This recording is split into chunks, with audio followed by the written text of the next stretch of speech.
வணக்கம் மாணவர்களே. இன்று 11ஆம் வகுப்பு வேதியியல் அலகு 1 இதில் உள்ள தன் மதிப்பீடு வினா 7 பார்க்க போகிறோம். 7ல் பாருங்கள், ஒரு வினையின் சமன்படுத்தப்பட்ட சமன்பாடு எக்ஸு, அதாவது 2x + 3y, இது என்ன கிடைக்கும், 4l + m கிடைக்கும். சரியா? இதோட 8 மோல் x ஆனது 15 மோல் y-உடன் வினைபுரிய அனுமதிக்கப்படும் போது வினை கட்டுப்பாட்டு காரணி, வினை விளை பொருள்களின் அளவு, வினையின் இறுதியில் மிகுதியாக எஞ்சியிருக்கும் வினைப்படு பொருள்களின் அளவு. சரியா? இதெல்லாம் நம்ம கண்டுபிடிக்கணும். இந்த வினையை பாருங்கள், சிம்பிளாக எப்படி எழுதியிருக்கேன்னு பாருங்கள். 2x + 3y 4l + m. இதில் பாருங்கள், வினைப்படு பொருள்ங்கிறது எக்ஸு ஒய், வினை விளை பொருளுங்கிறது எல் எம். வேதி வினை கூறு விகித குணகம், வேதி வினை கூறு விகித குணகம் என்பது கோசியன். இந்த முன்னாடி என்ன நம்பர் இருக்கோ அதை அப்படியே போடுங்க.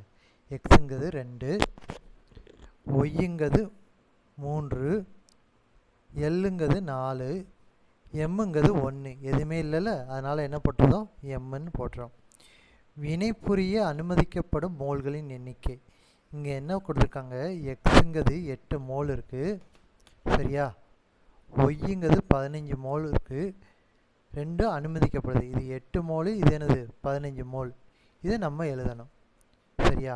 வினைபுரிய அனுமதிக்கப்படும் மோல்களின் எண்ணிக்கை எக்ஸுங்கிறது 8, ஒய்ங்கிறது 12. சரியா? 12 தான் அனுமதிக்கப்படும். 15ன்னு தவறாக எழுதியிருக்கோம், 12. சரியா? அடுத்து பார்த்தீங்கன்னா, வினைப்பட்ட மோல்களின் எண்ணிக்கை, வினைப்பட்ட வினைப்படு பொருட்கள் மற்றும் உருவான வினை விளை பொருள்களின் மோல்களின் எண்ணிக்கை. சரியா? இங்கே பாருங்கள், வினைபுரிய அனுமதிக்கும் மோல்களின் எண்ணிக்கை எத்தனை, 8. இங்கே என்னது 12ன்னு இருக்கா. இது எந்த எண்ணால் இந்த 2 பெருக்குனா 8 வரும்னு பார்த்தீங்கன்னா, 4ஆல் பெருக்குனா தான் இது 8 வரும். 2 × 4 8, 3 × 4 12, 2 கிடைக்கா. இதே மாதிரி தான் வினை குணகத்தை வச்சு தான் நம்ம இதை கண்டுபிடிக்க முடியும். இதை அனுமதிக்கப்படும் மோல்களின் எண்ணிக்கை. சரியா? இது வினைப்பட்ட வினைப்படு பொருட்கள், வினைப்பட்ட வினைப்படு பொருள்கள். இங்கே 2 இருக்குன்னா இங்கே 8 இருக்குது. எதால் பெருக்கணும், 4ஆல் பெருக்கணும். இங்கேயும் 8 தான் போடணும். இங்கே 3 இருக்குது. இங்கே 2 முன்னாங்க 12. சரியா? அப்புறம் என்ன வரும், 12ன்னு போட்டுருவோம். சரியா? அதே மாதிரி வினை விளை பொருள்களின் மோல்களின் எண்ணிக்கை என்ன உருவாகும்னு பார்த்தீங்கன்னா, இங்கே 4ஆல் பெருக்கணும்ல, அதே மாதிரி இங்கேயும் 4ஆல் பெருக்குங்க. 4ஆல் பெருக்குனா 16 மோல் எல் உருவாகும். 1 × 4 4 மோல் எம்மு உருவாகும். சரியா?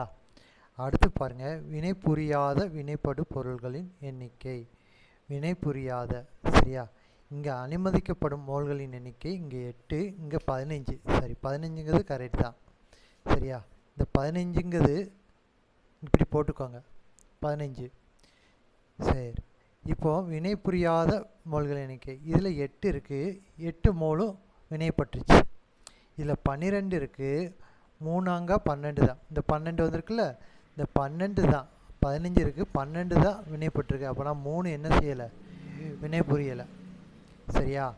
இங்கே உருவான மோல்களின் எண்ணிக்கை, வினை விளை பொருட்கள் 16 தான் உருவாகும். இங்கே 4 தான் உருவாகும். சரியா? இப்போ கொஸ்டினுக்கு வாங்க.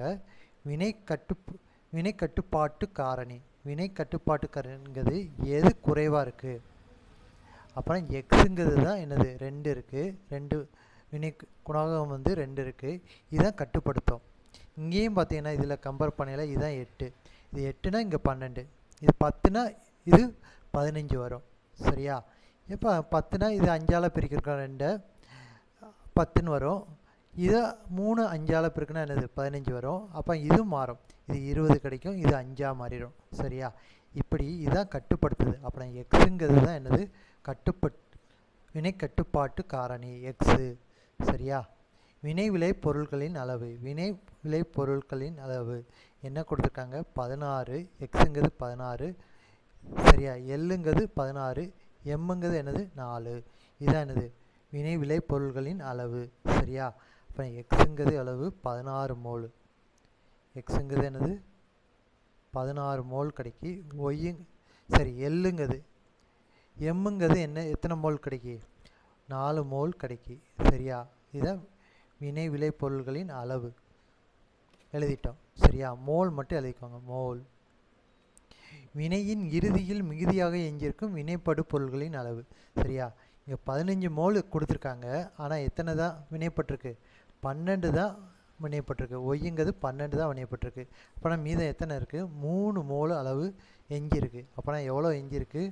3 மோல் ஒய்யு தான் என்னது எஞ்சிருக்கு. சரியா? இதுதான் நம்ம ஆன்சரை கரெக்டாக நம்ம எழுதிடணும்.